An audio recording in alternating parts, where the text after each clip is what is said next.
La huida de Carla fue un descenso a los infiernos personales que la peña había sembrado en su mente. No era solo el bosque el que se había vuelto hostil, era su propia percepción la que se desgarraba. Los árboles no se movían, pero sus sombras sí, alargándose como garras líquidas que buscaban su tobillo. El viento, inexistente en el valle, ahora susurraba con las voces de Hugo y David, fragmentos de conversaciones pasadas distorsionadas por el filtro de la entidad. Carla, espera, la geometría es hermosa, la voz de Hugo, pero desprovista de su calidez, convertida en un zumbido mecánico. Grábalo, Carla, esto es viral. El grito de David, transformado en un chillido estático. Corrió hasta que los pulmones le ardieron como si hubiera inhalado fuego. Cayó de bruces junto al arroyo de aguas oscuras, la mojada del diablo. La sed era un demonio en su garganta. Sin pensarlo, bebió a grandes sorbos el agua fría y metálica. Por un instante, la lucidez regresó, un destello de claridad en medio del caos. Se vio a sí misma, sucia y demacrada, reflejada en la superficie negra del agua. Y entonces, el reflejo sonrió. Una sonrisa que no era la suya, una mueca de pura y antigua malicia. Gritó y se alejó arrastrándose del borde, pero la visión no se desvaneció. Al otro lado del arroyo, David estaba sentado. Su cuerpo estaba intacto, pero era una cáscara vacía. Sostenía los restos de su cámara con una devoción funeraria. Sus ojos, que una vez habían brillado con ambición y camaradería, eran ahora ventanas abiertas a un vacío cósmico. No había reconocimiento en ellos, solo la vasta y fría indiferencia de la peña. David, su voz fue un quejido. La cabeza de su amigo giró hacia ella con el mismo movimiento fluido y antinatural de las sombras. Los labios de David se movieron, pero el sonido que emergió era el susurro colectivo, ahora perfectamente articulado. El instrumento se ha quebrado, pero la sinfonía encuentra nuevos conductos. La carne es un receptáculo débil, pero maleable. Hugo aprende. Él recuerda la textura del silencio primordial. Carla sintió una náusea que no era física. No era David. Era la peña hablando a través de él, como un titiritero con una marioneta de carne. ¿Qué le han hecho? Logró balbucear. Nada que no deseara a nivel celular. Todos eran él a regresar a la unidad. A la quietud. Hugo lo entendió primero. Él anhelaba conocer los secretos del tiempo, y se los hemos mostrado. La infinitud es pesada. Pero pronto se acostumbrará. El ente David se levantó. No caminó.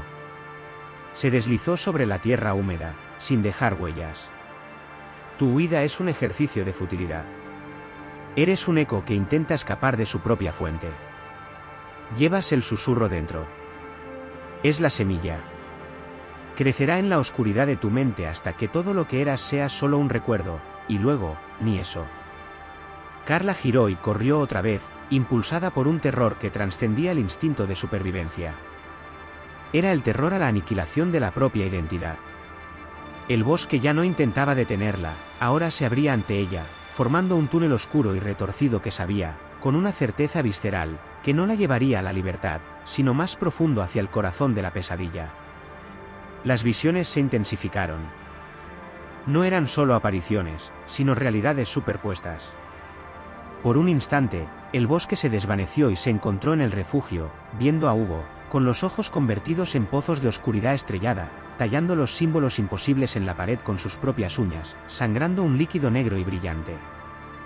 Luego, estaba en la Barcelona de su infancia, pero el cielo era verde y las estrellas eran los mismos símbolos de la peña, mirándola fijamente.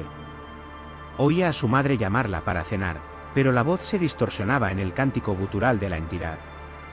Su mente se estaba disolviendo, convirtiéndose en un caldo de cultivo para el eco primigenio.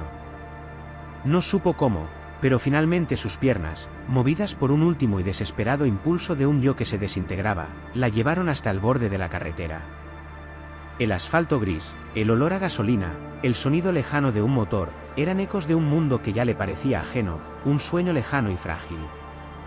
Cayó desplomada en la cuneta, la mejilla contra la tierra fría, ya incapaz de distinguir entre la realidad y la pesadilla.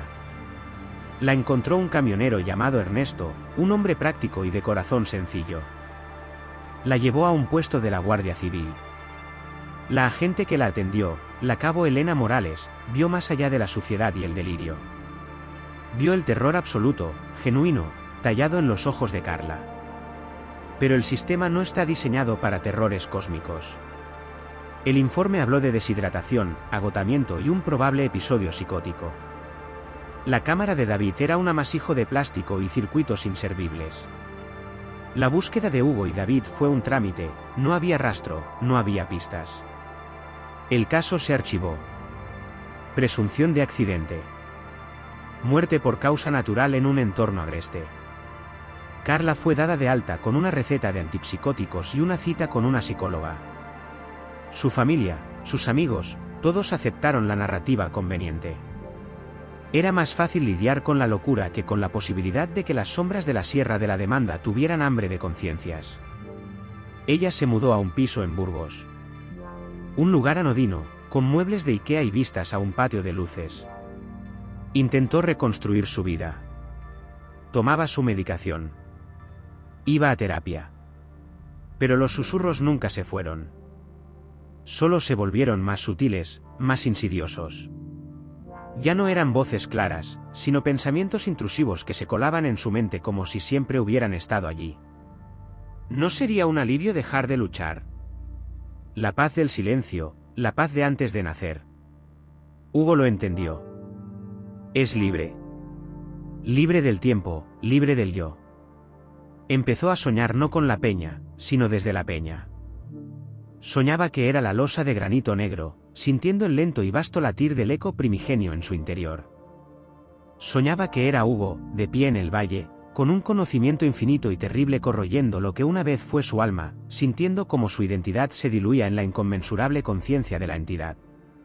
Y soñaba que era David, un receptor vacío, un oído eterno escuchando el susurro del universo, anhelando la aniquilación final. Un día, meses después, recibió un paquete anónimo. No tenía remitente. Dentro, envuelto en un papel marrón, había un fragmento de roca negra y vítrea, con una fina veta plateada que parecía latir suavemente. Era idéntico a la muestra que había tomado en el refugio. No hubo nota. No hizo falta. Esa noche, los susurros fueron más fuertes que nunca. No vinieron de su mente. Vinieron del fragmento de roca, que había colocado en su mesilla de noche. Y esta vez, no eran palabras, sino una sensación, una invitación. Una promesa de fin. Al día siguiente, Carla no fue a su sesión de terapia. Empacó una pequeña mochila con lo esencial. Dejó el piso en orden. No dejó ninguna nota. Salió y tomó un autobús con destino a la Sierra de la Demanda. El conductor del autobús, un hombre mayor, la vio bajar en la parada de Pradoluengo. ¿Va de excursión, señorita?, preguntó con amabilidad. Carla lo miró, y por un instante, el conductor sintió un frío extraño. Sus ojos tenían una profundidad inquietante. No, respondió ella, con una voz serena que no concordaba con su juventud. Voy a casa. Y echó a andar, adentrándose de nuevo en el bosque, sin mirar atrás. No lo hacía impulsada por el miedo, ni por la valentía. Lo hacía con la resignación tranquila de quien, después de nadar toda su vida contra la corriente, finalmente se deja llevar por ella. En el valle, la peña de los enamorados seguía en su sitio. Pero algo era diferente. La luz verdosa palpitaba con un ritmo más marcado, más vivo. Y frente a ella, de pie y con los brazos ligeramente extendidos, como un mártir acogiendo su destino, estaba Hugo. O lo que una vez fue Hugo. Su rostro era una máscara de paz sobrenatural, y sus ojos eran ventanas abiertas a la noche eterna. Carla se acercó a él. No hubo palabras. Hugo le tendió una mano. Ella la tomó. Su piel estaba fría, pero la corriente de conocimiento y de vacío que fluía a través de él era eléctrica. Miró hacia la peña. Ya no le inspiraba terror. Le inspiraba una piedad infinita. Era una prisionera, tan atrapada en su propia naturaleza como ellos en la suya. Hambrienta de los ecos de existencia que ellos representaban. Bienvenida a casa, eco, susurró la voz de Hugo, o la voz de la peña, o la voz de algo que ya era ambas cosas. El sueño está casi completo. Carla asintió lentamente. Cerró los ojos. Y por primera vez desde que había llegado a ese valle, el susurro en su mente no fue una intrusión, sino una canción de cuna. Una nana antigua para una conciencia que, al fin, dejaba de luchar por ser individual, y se preparaba para fundirse con el coro. Un año después, un grupo de excursionistas experimentados, usando mapas de alta precisión, se adentró en una zona remota de la Sierra de la Demanda. Documentaban formaciones geológicas. Por accidente, dieron con el valle. No encontraron ninguna peña negra y lisa. Encontraron un cráter circular, poco profundo, como si una enorme losa hubiera sido extraída recientemente. En el centro del cráter, la tierra era estéril, de un color ceniza oscura. Y creciendo en un patrón espiral perfecto, como los símbolos que Carla una vez vio, había una extraña variedad de flores. Sus pétalos eran negros como el azabache y brillaban con un tenue resplandor verdoso bajo la luz del sol. No tenían aroma.